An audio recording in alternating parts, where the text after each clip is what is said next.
ಈ ಕಾಲಭೈರವ ಅಂದ್ರೆ ಯಾರು?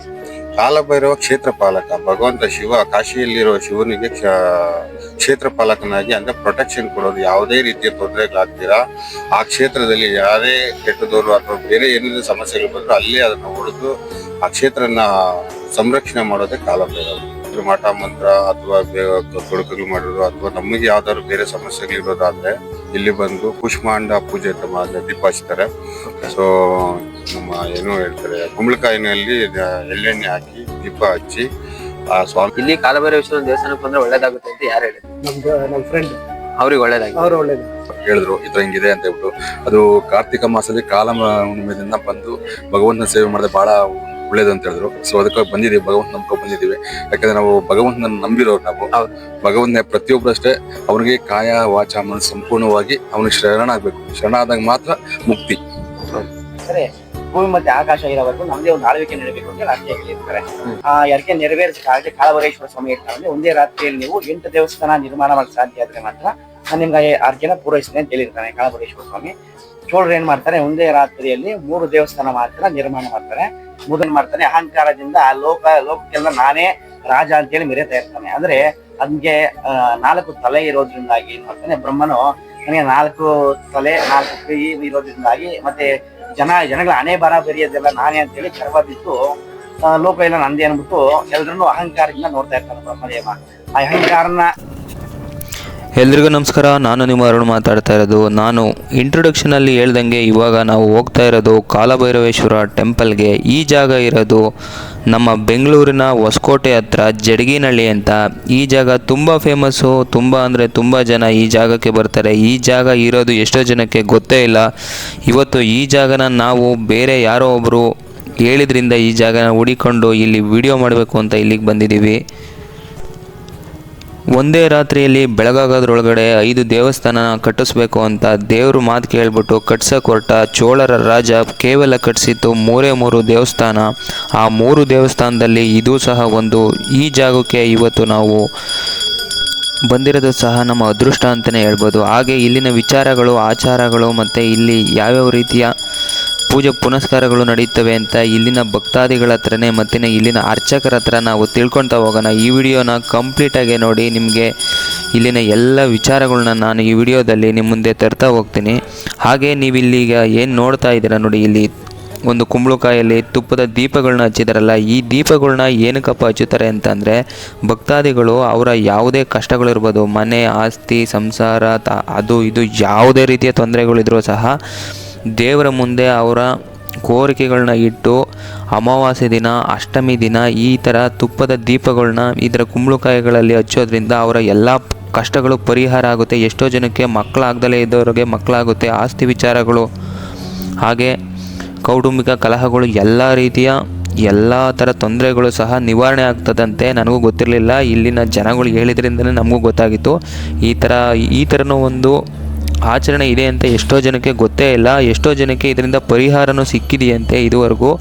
ನೋಡಿ, ಅಷ್ಟಮಿ ದಿನ ಮತ್ತು ಅಮಾವಾಸ್ಯೆ ಹುಣ್ಣಿಮೆ ದಿನ ಈ ಥರ ದೀಪಗಳನ್ನ ಅದೆಷ್ಟೋ ದಿನಗಳ ಕಾಲ ಹಚ್ಚೋದ್ರಿಂದ ಎಲ್ಲ ಪರಿಹಾರ ಆಗುತ್ತಂತೆ. ಅದು ಕೇವಲ ಕಾಲಭೈರವೇಶ್ವರ ಟೆಂಪಲ್ಗಳಲ್ಲಿ ಮಾತ್ರ ಇದನ್ನು ಮಾಡೋದು.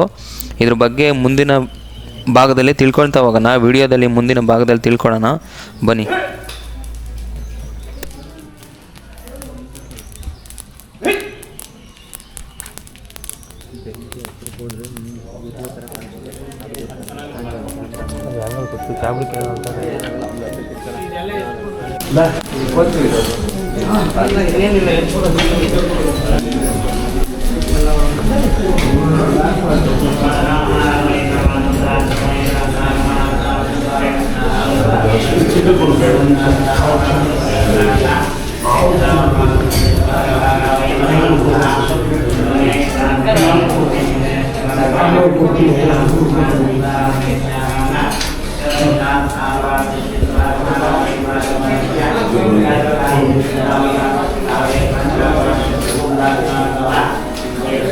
ಕಡೆ ಬಂದು ಹೊರಗಡೆ ಝೂಮ್ ಮಾಡಿ ದೇವ್ರ ತಗೊಂಡು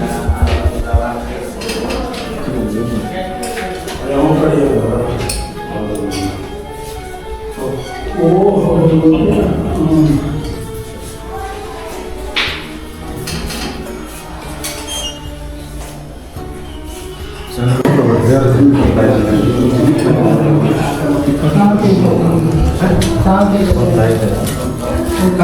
ನಿಮಿಷಕ್ಕೆ ತಾಯಿದ ಥರ ಕೇಳಿ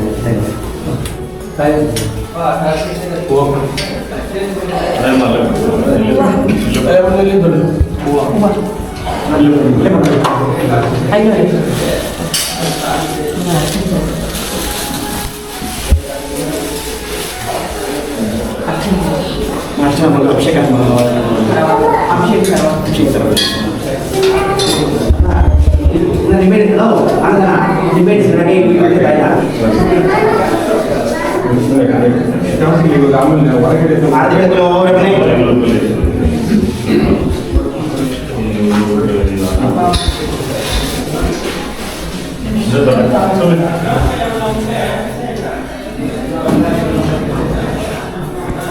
ಮೂರು ಸರಿ ₹6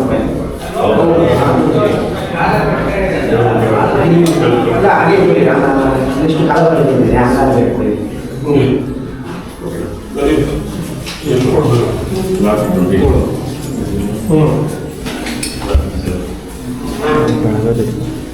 ಬರ್ತಾರೆ ಮಾಡಿ ಅಂತ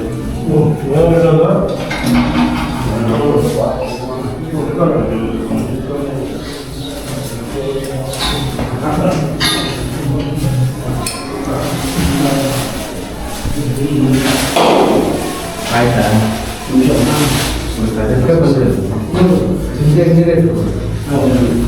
ಜಿಲ್ಲೆ ಇಟ್ಕೊಂಡಪ್ಪ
ಆ ನಿಂಬೆ ಹಣ್ಣಿರೋ ತಟ್ಟೆಲ್ಲ ಬಿಡಕ್ಕೆ ಹೋಗ್ಬೇಡಿ.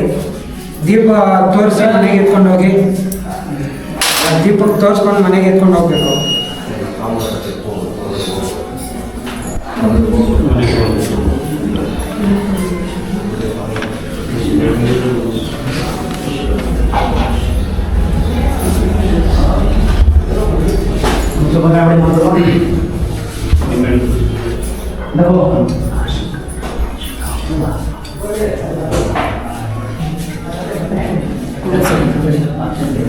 ಹೀಗೆ ಅಭಿಷೇಕ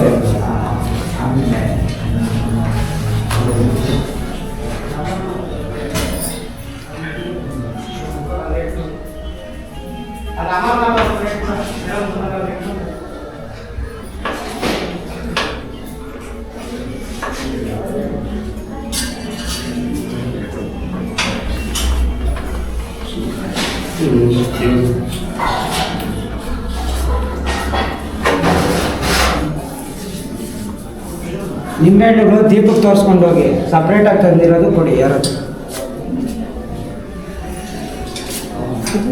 ಅದು ದೀಪಕ್ಕೆ ತೋರಿಸ್ಕೋಬೇಕಷ್ಟೇ.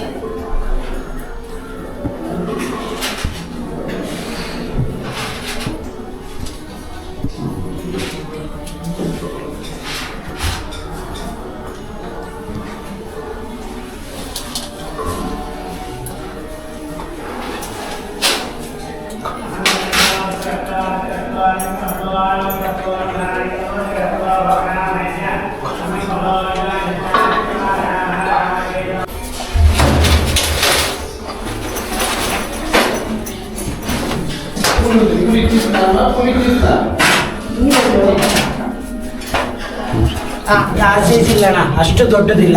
ಸರಿ ಕೊಡಿ ಬಟ್ಟೆ, ಅದು ಕೊಟ್ಬಿಡಿ ಬಟ್ಟೆ ಒಂಚೂರು. ಹೌದು ಇಲ್ಲ ಇದೆಲ್ಲ ಮಾಡ್ಬಿಡ್ತೀನಿ ಇರಲಿ ಬಟ್ಟೆ.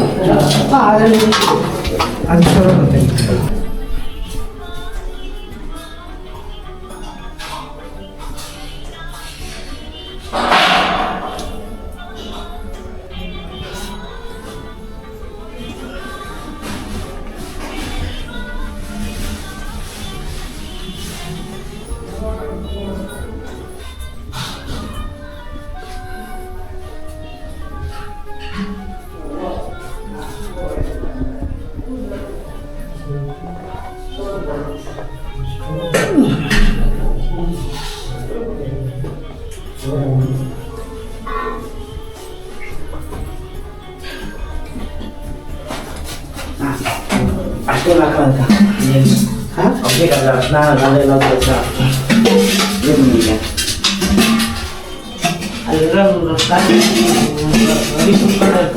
ಕೆಲಸ ಮಾಡ್ತಾರೆ. ಏನು ಮಾಡ್ತಾರೆ ರಕ್ಷಣೆ ಇಟ್ಕೊಂಡ್ಬಂದ್ಬಿಡ. ಇದಕ್ಕೆ ಒಂದು ಅಷ್ಟೊಂದು ನೋಡಿ ಕೊಡ್ತಾರೆ.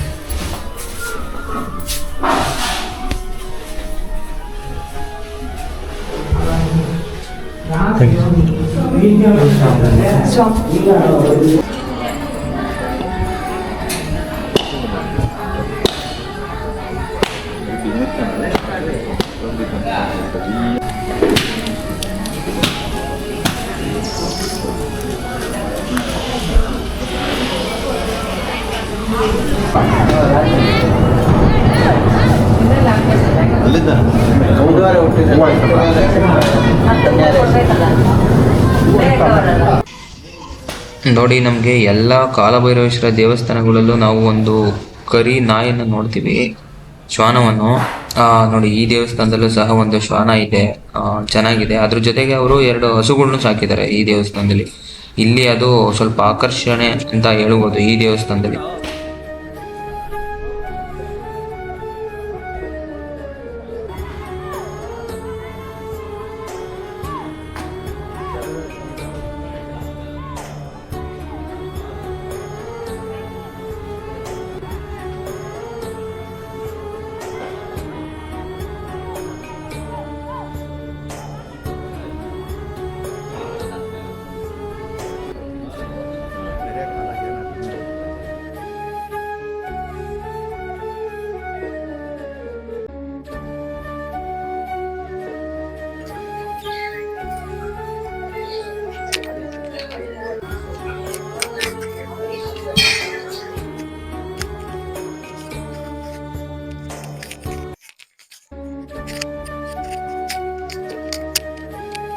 ಹೆಸರು ಹೆಸರು ಲೋಕೇಶ್ ಅಂತ. ಯಾವ ಊರು ಸರ್?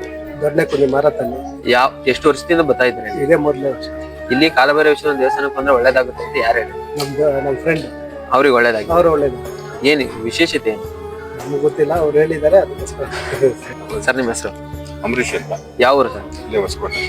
ಇವತ್ತು ನವೆಂಬರ್ 12ನೇ ತಾರೀಕು ಕಾಲಭೈರವೇಶ್ವರ ಜಯಂತಿ. ಏನ್ ವಿಶೇಷತೆ? ವಿಶೇಷ ಕಾಲಾಷ್ಟಮಿ ಅನ್ನೋದೇ ಒಂದು ತುಂಬಾ ವಿಶೇಷವಾದ ದಿನ. ಅಷ್ಟಮಿ ಅಂತಂದ್ರೆ ಚಂದ್ರ ಸಮ ಪ್ರಮಾಣದಲ್ಲಿರುತ್ತೆ. ಅಂದ್ರೆ ಅಮಾವಾಸ್ಯೆಯಿಂದ ಕಡಿಮೆ ಆಗೋದು, ಅದು ಹುಣ್ಣಿಮೆಯಿಂದ ಜಾಸ್ತಿ ಆಗೋದು ಪ್ರತಿದಿನ ಇದ್ದೇ ಇರುತ್ತೆ. ಆದ್ರೆ ಅಷ್ಟಮಿ ದಿವಸ ಸಮವಾಗಿರುತ್ತೆ ಎನರ್ಜಿ, ಚಂದ್ರನ ಎನರ್ಜಿ. ಹಾಗಾಗಿ ಅಷ್ಟಮಿ ದಿವಸ ಈ ಕಾಲಭೈರವೇಶ್ವರನ ಪೂಜೆ ಮಾಡೋದು ತುಂಬಾ ಅತ್ಯುತ್ತಮವಾದ ಸಮಯ. ಮತ್ತೆ ಇಲ್ಲಿರೋ ದೇವಸ್ಥಾನ ಅತಿ ಏನಂದ್ರೆ ನಾವು ತುಂಬಾ ವರ್ಷಗಳಿಂದ ನೋಡ್ತಾ ಇದ್ರಿ, ಬರ್ತಾ ಇದ್ರಿ. ಬಹಳ ಪವರ್ಫುಲ್ಲು. ಏನೇ ಸಮಸ್ಯೆಗಳಿದ್ರು ಮಾಟ ಮಂತ್ರ ಅಥವಾ ತೊಡಕುಗಳು ಮಾಡಿರೋದು ಅಥವಾ ನಮಗೆ ಯಾವ್ದಾದ್ರು ಬೇರೆ ಸಮಸ್ಯೆಗಳಿರೋದಾದ್ರೆ ಇಲ್ಲಿ ಬಂದು ಕುಷ್ಮಾಂಡ ಪೂಜೆ ಅಂತ ಮಾಡಿದ್ರೆ ದೀಪ ಹಚ್ತಾರೆ. ಸೊ ನಮ್ಮ ಏನು ಹೇಳ್ತಾರೆ, ಕುಂಬಳಕಾಯಿನಲ್ಲಿ ಎಳ್ಳೆಣ್ಣೆ ಹಾಕಿ ದೀಪ ಹಚ್ಚಿ ಆ ಸ್ವಾಮಿಗೆ ಬೆಳಗಿ ನಮ್ಮ ಏನ್ ಸಮಸ್ಯೆಗಳಿದೆ ಅಪ್ಪನಿಗೆ ಒಪ್ಪಿಸಿದ್ರೆ ಖಂಡಿತವಾಗಿ ಆ ಸಮಸ್ಯೆ ತೀರೋದಲ್ಲಿ ಎಲ್ಲಷ್ಟು ಸಂಶಯ ಇಲ್ಲ. ತುಂಬಾ ಅದ್ಭುತವಾದ ದೇವಸ್ಥಾನ. ನನಗಂತೂ ಒಳ್ಳೇದಾಗಿದೆ. ಎಲ್ಲರೂ ಇಲ್ಲಿ ಬಂದು ಅಷ್ಟಮಿ ದಿವಸ, ಕಾಲಾಷ್ಟಮಿ ದಿವಸ ಬಂದು ಪೂಜೆ ಮಾಡಿ ಆಯಾ ಕೃಪೆಗೆ ಪಾತ್ರ ಆಗ್ತಾರೆ. ಎಷ್ಟು ವರ್ಷದಿಂದ ಬರ್ತಾ ಇದ್ದೀವಿ? ನಾವು ತುಂಬಾ ಚಿಕ್ಕ ಹುಡುಗರಿಂದ ಬರ್ತಾ ಇದ್ವಿ, ತುಂಬಾ ವರ್ಷಗಳಿಂದ ಬರ್ತಾ ಇದ್ವಿ. ನನಗೆ ಯಾವಾಗ ಸಮಯ ಆಗುತ್ತೋ ಅವಾಗೆಲ್ಲ ಬರ್ತೀನಿ. ಬಟ್ ಅಷ್ಟಮಿ ದಿವಸ ಖಂಡಿತವಾಗಿ ಬಂದು ಇಲ್ಲಿ ಪೂಜೆ ಮಾಡಿಸ್ಕೊಂಡು ಬರ್ತೀನಿ. ಈಗ ಕೆಲವರು ಹೇಳ್ತಾರೆ ದೇವರೇ ಇಲ್ಲ ಅಂತಾರೆ, ಅವ್ರಿಗೆ ಏನ್ ಹೇಳಕ್ ಇಷ್ಟಪಡ್ತಾರೆ? ಈ ಪ್ರಪಂಚದಲ್ಲಿ ಒಳ್ಳೇದು ಕೆಟ್ಟಿದ್ದು, ಆಸ್ತಿಕರು ನಾಸ್ತಿಕರು ಎಲ್ಲಾರು ಇರ್ತಾರೆ. ಅವರವರ ನಂಬಿಕೆಯ ಮೇಲೆ ಬಿಟ್ಟಿದ್ದು. ಕಲ್ಲನ್ನು ಇದ್ದಾರೆ, ದೇವರಂತ ನಂಬಿಕೆ ಇಟ್ಟು ಪೂಜೆ ಮಾಡೋರು ಇದ್ದಾರೆ. ಆ ದೇವರಲ್ಲಿ ನಾವು ಶರಣಾಗಿ ಅಲ್ಲಿರೋ ಒಂದು ಎನರ್ಜಿನ ನಾವು ರಿಸೀವ್ ಮಾಡ್ಕೊಳೋ ಶಕ್ತಿ ನಮ್ಮಲ್ಲಿದ್ರೆ ಅದ್ರ ಬಗ್ಗೆ ಆ ಅರಿವು ಬರುತ್ತೆ. ಅರಿವೇ ಇಲ್ದಿರ ನಾವು ಕಲ್ಲು ಅಂತ ಹೇಳಿದ್ರೆ ಕಲ್ಲಾಗುತ್ತೆ. ಈ ಕಾಲಭೈರವ ಅಂದ್ರೆ ಯಾರು? ಕಾಲಭೈರವ ಕ್ಷೇತ್ರ ಪಾಲಕ. ಭಗವಂತ ಶಿವ ಕಾಶಿಯಲ್ಲಿರೋ ಶಿವನಿಗೆ ಕ್ಷೇತ್ರ ಪಾಲಕನಾಗಿ ಅಂದ್ರೆ ಪ್ರೊಟೆಕ್ಷನ್ ಕೊಡೋದು. ಯಾವುದೇ ರೀತಿಯ ತೊಂದರೆಗಳಾಗ್ತೀರಾ ಆ ಕ್ಷೇತ್ರದಲ್ಲಿ ಯಾರೇ ಕೆಟ್ಟದವರು ಅಥವಾ ಬೇರೆ ಏನೇನು ಸಮಸ್ಯೆಗಳು ಬಂದ್ರು ಅಲ್ಲೇ ಅದನ್ನ ಹೊಡೆದು ಆ ಕ್ಷೇತ್ರನ ಸಂರಕ್ಷಣೆ ಮಾಡೋದೇ ಕಾಲಭೈರವ. ಸೊ ಆ ಅಪ್ಪನ ಪೂಜೆ ಮಾಡೋದ್ರಿಂದ ನಮ್ಮ ಜೀವನದಲ್ಲಿ ನಮ್ಗೆ ಪ್ರೊಟೆಕ್ಷನ್ ಸಿಗುತ್ತೆ. ಏನೇ ತೊಂದರೆ ಇದ್ರು ಯಾವುದೇ ರೀತಿ ಅದೇ ಹೇಳ್ತಾ ಇದ್ದಲ್ಲ, ಮಾಟ ಮಂತ್ರ ಇನ್ನೊಬ್ರು ಮಾಡಿಸೋದು, ಕಣ್ಮಿಷ್ಟಿ ಮಾಡೋದು, ಈ ತರ ನಮ್ಮ ಜೀವನಕ್ಕೆ ಬರುವಂತ ನಾನಾ ರೀತಿಯ ಸಮಸ್ಯೆಗಳಿಗೆ ಆ ಭಗವಂತಲ್ಲಿ ಶರಣಾಗಿ ನಾವು ಭಗವಂತ ಇಲ್ಲಿದ್ದಾನೆ ಅಂತ ನಂಬಿ ಆ ಅಪ್ಪನಿಗೆ ನಮ್ಮ ಎಲ್ಲಾ ಸಮಸ್ಯೆಗಳು ಒಪ್ಪಿಸಿದ್ರೆ ಆ ಖಂಡಿತವಾಗಿ ಕಾಪಾಡ್ತಾನೆ. ಪ್ರತಿ ಹೆಜ್ಜೆ ಹೆಜ್ಜೆಲ್ಲೂ ಕಾಪಾಡ್ತಾನೆ. ಶಿವನ ಸನ್ನಿಧಿಗೆ ಸೇರಕ್ಕೆ ದಾರಿ ಮಾಡ್ತಾನೆ. ಆ ಶಿವನ ಅಂಶಯೇ ಕಾಲಭೈರವ. ಆದ್ರೆ ನಾವು ಲಾಸ್ಟ್ ಅಲ್ಲಿ ನಾವು ಎಲ್ಲಿ ಆ ಶಿವನ ಸನ್ನಿಧಿಗೆ ಸೇರೋದಕ್ಕೆ ದಾರಿ ಮಾಡ್ಕೊಡುವಂತ ಏಕೈಕ ಭಗವಂತ ಕಾಲಭೈರವ. Thank you sir. ನಿಮ್ಮ ಹೆಸರು? ಸರ್ ಕೃಷ್ಣಮೂರ್ತಿ ಅಂತ ಹೇಳ್ಬಿಟ್ಟು. ಯಾವ ಊರು ಸರ್? ನಮ್ದು ಬೈಪ್ನಳ್ಳಿ ಸರ್, ಹೊಸಕೋಟೆಯಿಂದ. ನೀನೇ ಬೈಪ್ನಳ್ಳಿ ಅಂತ ಹೇಳ್ಬಿಟ್ಟು. ಎಷ್ಟು ವರ್ಷದಿಂದ ಬದಲಾಗಿದೆ ಸರ್ ಇದೇ ನಾವು ಫಸ್ಟ್ ಟೈಮ್ ಬರ್ತಾ ಇರೋದು. ನಾವು ಸ್ನೇಹಿತರು ಅಂಬರೀಷ್ ಮತ್ತೆ ಮದನ್ ಅಂತ ಹೇಳ್ಬಿಟ್ಟು ನಮ್ಗೆ ಇಲ್ಲಿ ಕ್ಷೇತ್ರದ ಮಹಿಮೆ ಕೇಳ್ಕೊಂಡು ಹೇಳಿದ್ರು ಈ ತರ ಹಿಂಗಿದೆ ಅಂತ ಹೇಳ್ಬಿಟ್ಟು. ಅದು ಕಾರ್ತಿಕ ಮಾಸದಲ್ಲಿ ಕಾಲ ಹುಣ್ಣಿಮೆದಿಂದ ಬಂದು ಭಗವಂತನ ಸೇವೆ ಮಾಡಿದ್ರೆ ಬಹಳ ಒಳ್ಳೇದು ಅಂತ ಹೇಳಿದ್ರು. ಸೊ ಅದಕ್ಕೆ ಬಂದಿದ್ದೀವಿ, ಭಗವಂತ ನಂಬ್ಕೊಂಡು ಬಂದಿದ್ದೀವಿ. ಯಾಕಂದ್ರೆ ನಾವು ಭಗವಂತನ ನಂಬಿರೋರು. ನಾವು ಭಗವಂತನ ಪ್ರತಿಯೊಬ್ಬರು ಅಷ್ಟೇ ಅವ್ರಿಗೆ ಕಾಯ ವಾಚ ಮನಸ್ಸು ಸಂಪೂರ್ಣವಾಗಿ ಅವನಿಗೆ ಶರಣಾಗಬೇಕು. ಶರಣಾದಾಗ ಮಾತ್ರ ಮುಕ್ತಿ. ಇಷ್ಟ ಸರ್. ಪ್ರತಿಯೊಬ್ಬ ಮನುಷ್ಯನು ಕೂಡ ತನ್ನಲ್ಲಿರೋ ಎಲ್ಲವನ್ನು ಕಳೆದು ಕಾಯ ವಾಚ ಮನಸ್ಸು ಎಲ್ಲವನ್ನು ಶರಣಾಗತಿ ಆದ್ರೆ ಅವ್ನು ಮುಕ್ತಿ ಅಂತ ಸರ್. ನಿಮ್ಗೆ ಏನ್ ಒಳ್ಳೇದಾಗಿದೆ ಸರ್? ಇವತ್ತೇ ಇದೇ ಫಸ್ಟ್ ಟೈಮ್ ಬಂದಿರೋದು. ನನ್ನ ತಾಯಿ ತಾಯಿ ಆರಾಧನೆ ಮಾಡೋದು. ಸೊ ಬಂದಿದೀವಿ, ಭಗವಂತ ನಂಬ್ಕೊಂಡ್ ಬಂದಿದೀವಿ. ಇಲ್ಲೇ ಅಂತಲ್ಲ, ಎಲ್ಲೇ ಹೋದ್ರು ಭಗವಂತ ಒಳ್ಳೇದ್ ಮಾಡ್ತಾನೆ. ನಂಬಿಕೆ. ಎಷ್ಟು ನಂಬಿಕೆ ಇದೆ ಸರ್? ನಂಬಿಕೆ ಅನ್ನೋದು ಈ ಪ್ರಪಂಚನೇ ಒಂದ್ ನಂಬಿಕೆ. ನಾವು ನಡೀತಾ ಇರೋದೇ ಒಂದ್ ನಂಬಿಕೆ ಮೇಲೆ. ಪ್ರಪಂಚ ಒಂದು ಶೂನ್ಯ. ಆ ಶೂನ್ಯದಲ್ಲಿ ನಂಬಿಕೆ ಇದ್ರ ಮೇಲೆ ಬದುಕ್ತಾ ಇದೀವಿ ಅಷ್ಟೇ. ಇವಾಗ ನೀವು ಅಷ್ಟೇ, ನಾವು ಅಷ್ಟೇ, ಎಲ್ಲರೂ ಅಷ್ಟೇ. ದೇವ್ರ ಒಂದು ನಂಬಿಕೆ. ನಮ್ದವ್ರಿಗೆ ಅದ್ರ ಫಲ, ಇಲ್ದಿದ್ದವ್ರಿಗೆ ಇಲ್ಲ, ಅಷ್ಟೇ ವ್ಯತ್ಯಾಸ. ನಿಮ್ ಮನೆ ದೇವರ ಇದು? ಇಲ್ಲ ಸರ್, ನಮ್ಮ ಮನೆ ತಿರುಪತಿ ಅಂತ ಸರ್. ಆದ್ರೂ ನೀವು ಇದು ಕಾಲಭೈರೇಶ್ವರ ಬರ್ತೀವಿ. Thank you sir. ಇದು 2000 ವರ್ಷ ಇತಿಹಾಸ ಇರ್ತಕ್ಕಂತಹ ದೇವಸ್ಥಾನ ಚೋಳೂರು ಕಲ್ಲಲ್ಲಿ ನಿರ್ಮಾಣ ಆಗಿರ್ತಕ್ಕಂಥದ್ದು. ಅಂದ್ರೆ ಇದು ಬೆಂಗಳೂರು ಗ್ರಾಮಾಂತರ ಜಿಲ್ಲೆ ಹೊಸಕೋಟೆ ತಾಲೂಕು. ಈಗ ಜಡಿಗನಹಳ್ಳಿ ಹೋಬಳಿ ಇರ್ತಕ್ಕಂಥದ್ದು, ಮತ್ತೆ ಜಡಿಗನಹಳ್ಳಿ ಗ್ರಾಮ ಇದು.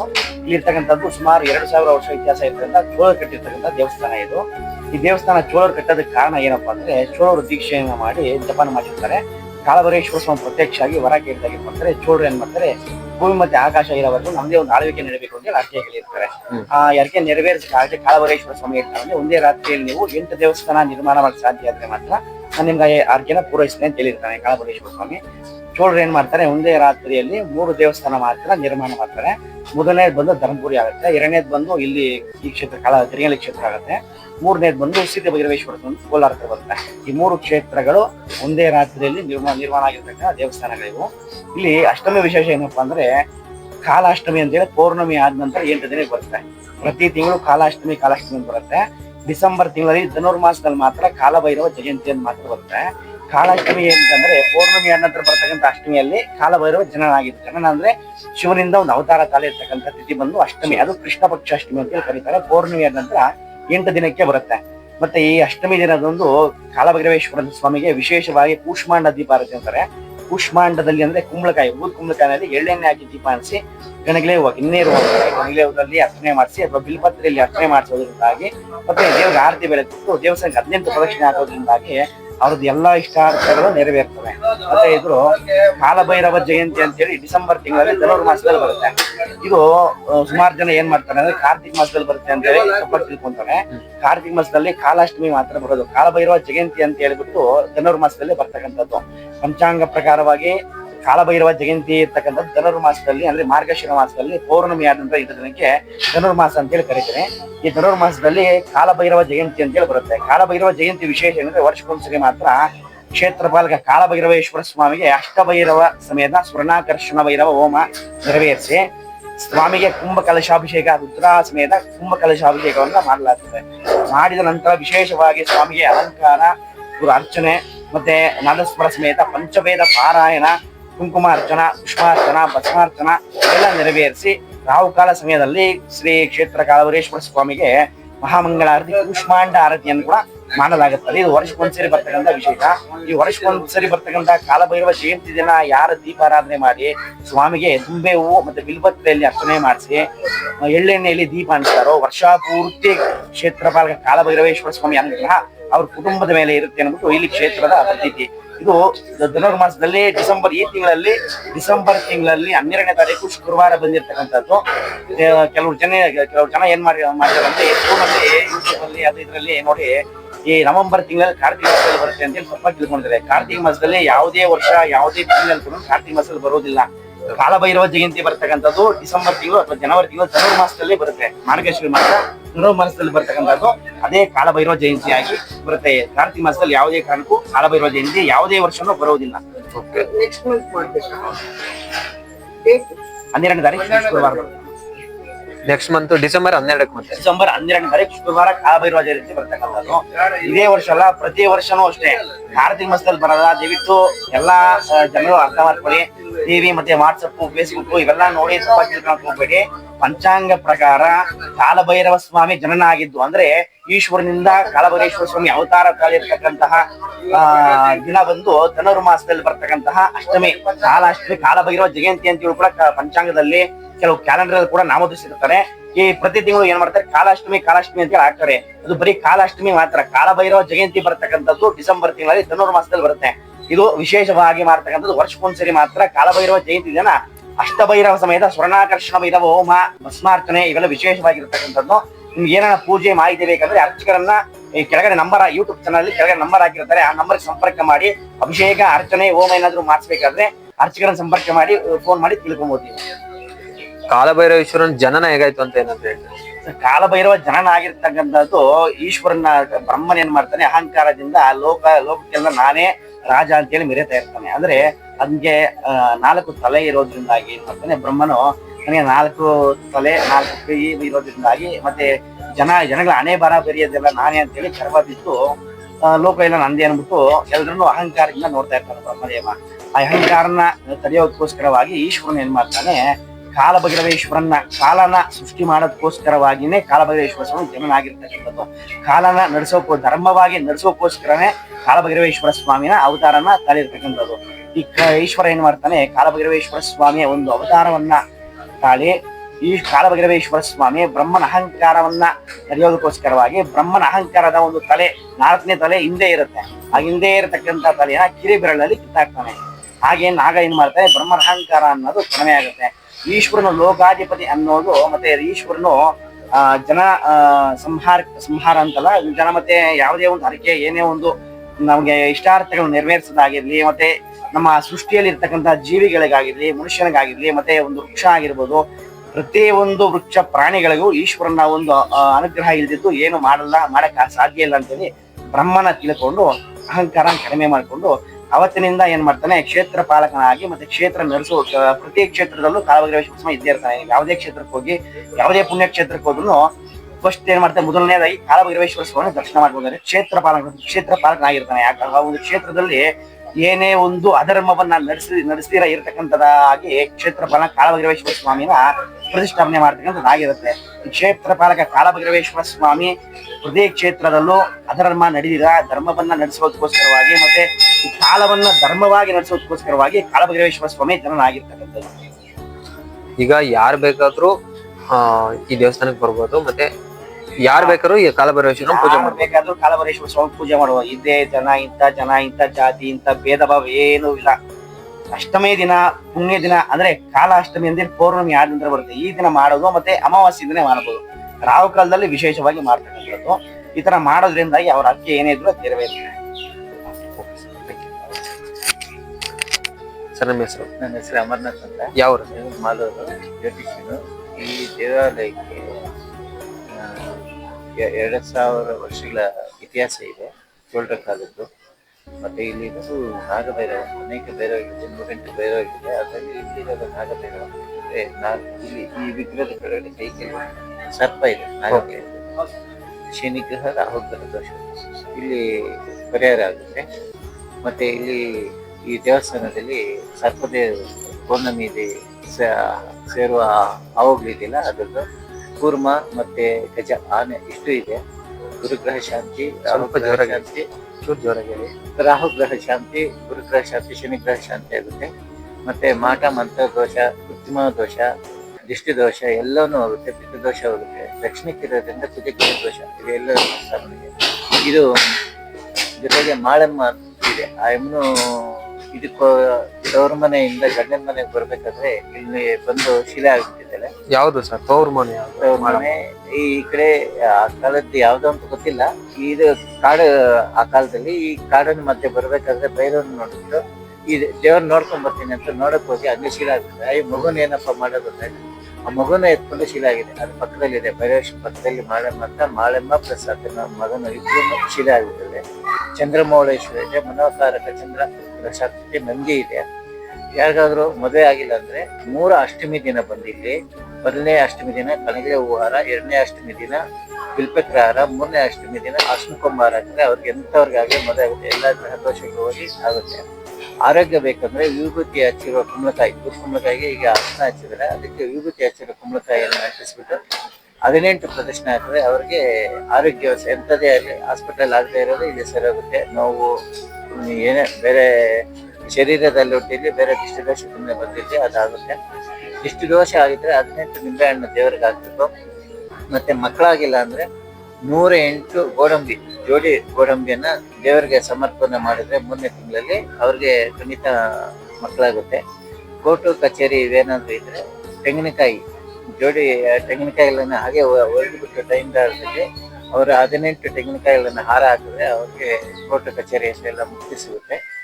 ಮತ್ತೆ ಇನ್ನೇನಾದ್ರು ಬೇರೆ ಏನಾದ್ರು ದಿಷ್ಟಿ ದೋಷ ಮಾಡ್ಕೊಂತ ಇದ್ರೆ ಈ ಮೆಣಸು ಇದೆಲ್ಲ ಅದನ್ನ ಎಳ್ಳೆಣ್ಣೆಯಲ್ಲಿ ಅದ್ಬಿಟ್ಟು ದೀಪ ಅಂಟಿಸಿದ್ರೆ ಅದು ಅವ್ರಿಗೆ ದಿಷ್ಟಿ ದೋಷ ಮಂತ್ರ ದೋಷ ಹೋಗುತ್ತೆ.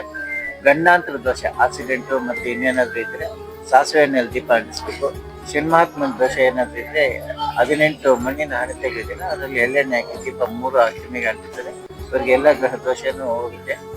ಹೆಚ್ಚಿನ ವಿವರ ಬಂದ್ರೆ ಈ ದೇವಸ್ಥಾನಕ್ಕೆ ಬಂದಾಗ ಏನಾದ್ರು ಕೇಳಿದ್ರೆ ಆಮೇಲೆ ಡೇಟ್ ಆಫ್ ಬರ್ತ್ ಕೊಟ್ಟರೆ ಅದರ ಪ್ರಕಾರವಾಗಿ ಈ ದೇವರಿಗೆ ಏನ್ ಪೂಜೆ ಮಾಡುತ್ತೆ ಅದನ್ನ ನಾನು ಹೀಗೆ ಗೈಡ್ ಮಾಡ್ತೀನಿ. ದೇವಸ್ಥಾನ ಇತಿಹಾಸ ಅದು ಚೋಳರ ಕಾಲದ ಕಟ್ಟಿದ್ದು. ಈ 10 ವರ್ಷಕ್ಕೊಂದ್ಸತಿ ಇಲ್ಲಿ ದೇವರ ಮಾಡ್ತಾರೆ. ಆ ಮಾಡುವಾಗ ಅವರು ಇಲ್ಲಿ ಯಮುನ ಈ ದೇವಸ್ಥಾನ ಸಂಬಂಧಪಟ್ಟಿದ್ದ ಕರಗದಮ್ಮ ಅಂತಿದೆ. ಆದ್ರೆ ಅದು 10 ವರ್ಷಕ್ಕೊಂದ್ಸತಿ ಆ ಕರಗದ ಅಮ್ಮನ್ನ ಓಪನ್ ಮಾಡೋದು. ಅಲ್ಲಿ ಅವಾಗ ಹಾಕಿರೋ ಅಕ್ಕಿನ ಮತ್ತು ಬಿಳಿ ಹೂವು ಅಂದ್ರೆ ಮಲ್ಲಿಗೆ ಹೂವು ಹಂಗೆ ಇರುತ್ತೆ. ಅದನ್ನ ತೆಗೆದ್ಬಿಟ್ಟು ದೀಪ ಮಾಡಿಬಿಟ್ಟು ಇಲ್ಲಿ ಅಗ್ನಿಗುಂಡ ಪ್ರವೇಶ ಮಾಡಿ ದೇವರ ದರ್ಶನ ಮಾಡ್ತಾರೆ. ಯಾರಿಗೂ ಇದಾಗಲ್ಲ, ಎಲ್ರು ಅಗ್ನಿ ಪ್ರವೇಶ ಮಾಡ್ಬಿಟ್ಟು ದೇವರ ದರ್ಶನ. ಅದು 10 ವರ್ಷಕ್ಕೊಂದ್ಸತಿ ಮಾಡೋದು. ಮಿಕ್ಕಿದ ಇತಿಹಾಸ ಅಷ್ಟೊಂದು ಏನು ಇಲ್ಲಿಗೆ ಸಿಕ್ಕಿಲ್ಲ. ಅದೇ ಪರಿಹಾರ ಕ್ಷೇತ್ರ ಅಂತೂ ನಿಜ. ನಾವು ಹೇಳೋದಿಲ್ಲ ಆ ಜಾತಿಗೆ ಸಂಬಂಧಪಟ್ಟಾಗಿ ಕಣಗಿಲೆ ಹೂವು ಹಾಕೋದು, ಬಿಲ್ಪತ್ರ ಹಾಕೋದು, ವಿಭೂತಿ ಹಚ್ಚೋದು, ಆರೋಗ್ಯಕ್ಕೆ ಈ ತರದ್ದು ಏನೇ ಸಂಬಂಧಪಟ್ಟದ್ದು ಎಲ್ಲಾ ಗ್ರಹ ದೋಷಕ್ಕೂ ಈ ದೇವಸ್ಥಾನ ಒಳ್ಳೆ ಪರಿಹಾರ ಕ್ಷೇತ್ರ. ಯಾರು ಬೇಕಾದ್ರೂ ಬಂದು ಪೂಜೆ ಮಾಡ್ಬೋದು. ಏನೇ ತೊಂದರೆ ಇದ್ರು ಬರ್ಬೋದು. ಕಂಪಲ್ಸರಿ ತಲೆ ಸ್ನಾನ ಮಾಡ್ಬೇಕು. ಅಂಟು ಮುಂಟು ಸಾಕ್ಬೋದು. ಯಾರಾದ್ರೂ ಅಂಟು ಮುಂಟುವರ್ ಇದ್ರೆ ಇಲ್ಲಿ ಜೇನುನೊಣಗಳಿದೆ ಬಂದು ಕಚ್ಚಾಕ ತಲೆ ಸ್ನಾನ ಮಾಡ್ಕೊಂಡ್ ಬರ್ಬೇಕು ಕಂಪಲ್ಸರಿ. ಅಂದ್ರೆ ಏನ್ ಕಷ್ಟ ಇದ್ರು ಬಂದು ಎಲ್ಲಾ ಕಷ್ಟಕ್ಕೂ ಪರಿಹಾರ. ನಿಮ್ಗೆ ಏನೇ ದೋಷ ಇದೆ ಆ ಬಂದು ಕೇಳಿದ್ರೆ ಇಂಥ ಕಷ್ಟಕ್ಕೆ ಇಂಥದೇ ಅಂತ ಪೂಜೆ ಇದೆ. ಮಾಡಿದ್ರೆ ಅದೇ ಯಾವ್ದಾದ್ರು ನಿರ್ದಿಷ್ಟವಾದ ದಿನನೇ ಇದೆಯಾ? ಅಷ್ಟಮಿ ಅಂತ ಅಂದ್ರೆ ಹುಣ್ಣಿಮೆ ಆದ 8ನೇ ದಿನಕ್ಕೆ ಅಷ್ಟಮಿ ರಾಹುಕಾಲದಲ್ಲಿ ಆದ್ರೆ 3 ಸತಿ ಮಾಡ್ಬೋದು. ನೀವು ಅಮಾವಾಸ್ಯೆ ಪೂರ್ಣಿಮೆ ಆದ್ರೆ 9 ಮಾಡ್ಬೇಕು. ಅಥವಾ ಭಾನುವಾರ ಮಾಡಿದ್ರೆ 18 ಭಾನುವಾರ ಮಾಡ್ಬೋದು. ಹೇಳಿದ್ರಲ್ಲ ಅವಾಗ ಗೋಡಂಬಿ ಹಾರ ಗೋಡಂಬಿ ಸಂತಾನಕ್ಕೆ ಗೋಡಂಬಿ ಹಾರ ಆಗ್ಬೇಕಂದ್ರೆ ಮದುವೆಗೆ ಅರ್ಶಿನ ಕೊಂಬಾರ, ಕೋಟೆ ಕಚೇರಿಗೆ ತೆಂಗಿನಕಾಯಿ ಹಾರ, ದಿಷ್ಟಿ ದೋಷಕ್ಕೆ ಮೆಣಸು ಎಳ್ಳೆಣ್ಣೆ ನೆನೆಸ್ಬಿಟ್ಟು ಹಾಕಿಸ್ಬೇಕು. ಕೇಳಿಸಲ್ಲ.